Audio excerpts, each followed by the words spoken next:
Sharon Hawkins is a real estate agent in Miami, which has one of the hottest real estate markets in the U.S. And although this market trend is good for her business, it has not helped her own housing situation. Una amiga, pues muy querida, gracias a Dios, tuvo la posibilidad, porque tienen un apartamento acá, pero es de la mamá y la mamá vive en su país, y me lo van a prestar. This is not the first time she's had to move because of high prices in Miami. Cuando ya se vino todo el boom de las ventas, que los precios también subieron, lo pusieron a la venta, pero al mismo tiempo mi contrato ya se iba venciendo.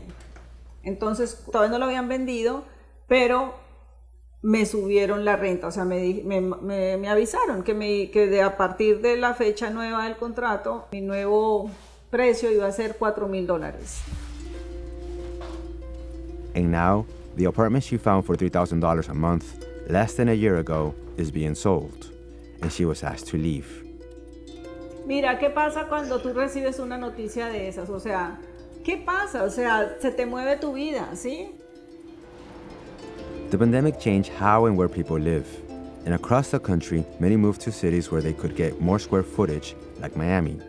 The city became a refuge for wealthy tech and crypto entrepreneurs and Latin Americans looking to invest. That had a seismic effect on Sharon and many more Miami residents who have experienced the effects of a booming real estate market.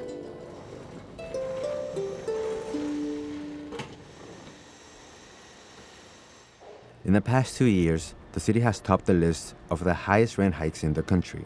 On Collins Avenue, one of South Florida's most iconic thoroughfares, some home prices have nearly doubled.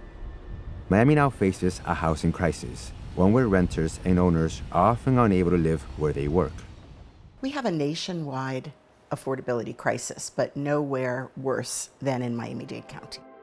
The crisis doesn't affect everyone, though. Miami is affordable to those who have the money to spend.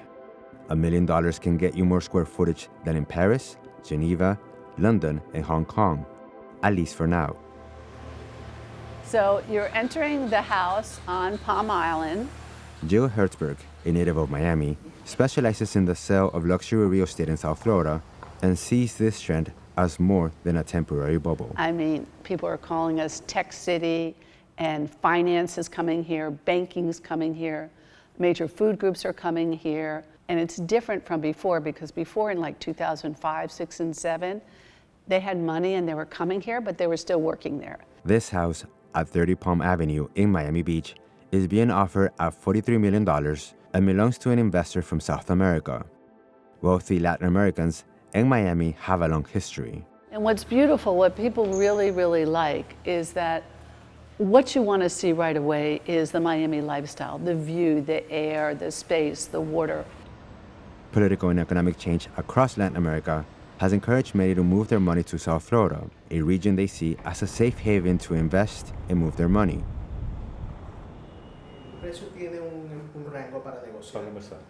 But not all are super rich. Some, like Jaime Leighton, a native of Chile, see that there's also space for a moderate investment. Pienso que Miami tiene muchas virtudes. Genera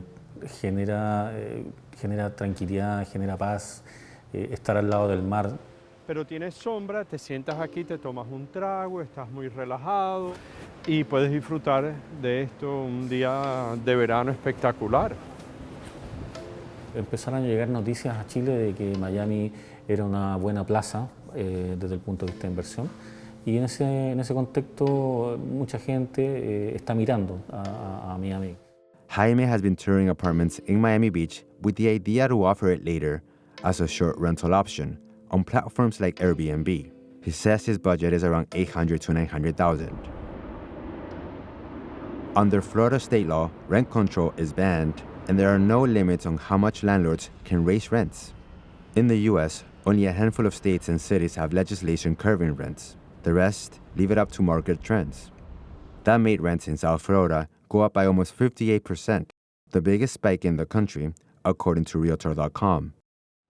We've always had a gap in people's ability to pay for housing, but as housing prices have risen exponentially, salaries have not kept pace. With the arrival of lots of of new folks. We're thrilled to have them and their businesses. They are increasing the demand for housing, and it's driving up these prices. So we have to do something dramatic. We have to do everything possible to make sure that people who work here can afford to live here. Some, like Sharon, are starting to ask themselves if staying put is the right choice. Yo a veces digo, me voy de Miami, ¿cómo me voy de Miami? O sea, mi hijo entró a 10º grado, le faltan 2 años para graduarse. A mí me gusta Miami, acá tengo mi negocio, aquí están mis clientes. A mí me llaman y me dicen, necesito una habitación, pero mínimo 1,500. No existe, o sea, no existe. Y me está pasando a mí también. A cualquiera nos puede pasar.